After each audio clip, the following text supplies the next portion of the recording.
இப்போ என்னன்னு பார்த்தீங்கன்னா, வெயில் காலத்தில் சாப்பிடக்கூடிய விஷயங்கள். அதிகமாக தண்ணி குடிங்க.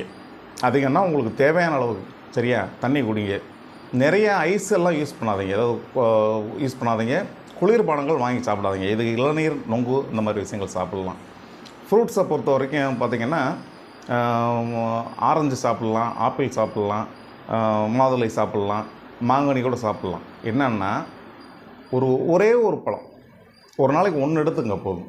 அதாவது காலையில் இது கிடச்சி, மதியம் அது கிடச்சி, நைட்டு இது கிடச்சி வேணாம் அது சாப்பிடாதீங்க. சுகர் பேஷண்ட்டு கண்டிப்பாக சாப்பிடாதீங்க. ஏன்னா சுகர் லெவலை ஜாஸ்தி பண்ணும். அதே மாதிரி சாப்பிடணும்னு முடிவு பண்ணிட்டீங்க, பழம் சாப்பிடணும்னு யோசிச்சிட்டிங்களா, ரைட்டு, பகலில் சாப்பிடுங்க, காலையில் சாப்பிடுங்க, இல்லை மதியம் சாப்பிடுங்க. கண்டிப்பாக நைட்டில் எடுத்துக்கிறாங்க. நைட்டில் எடுக்கிறீங்கன்னா உங்கள் சுகர் லெவலை வந்து அது ஜாஸ்தி பண்ணும். சரியா? அதே மாதிரி ஆப்பிள்லாம் பார்த்திங்கன்னா நார்ச்சத்து அதிகமாக இருக்கக்கூடியது. அதே மாதிரி கிளைசிமிக் இண்டெக்ஸ் வந்து கம்மியாக இருக்கக்கூடிய ஃப்ரூட்ஸில் வந்து ஆப்பிள், ஆரஞ்சு இது எல்லாமே இருக்குது. ஸோ மாம்பழத்தோடு அதிகமாக இருக்கும், இதுகளில் கம்மி. மாதுளையும் கூட ஓகே.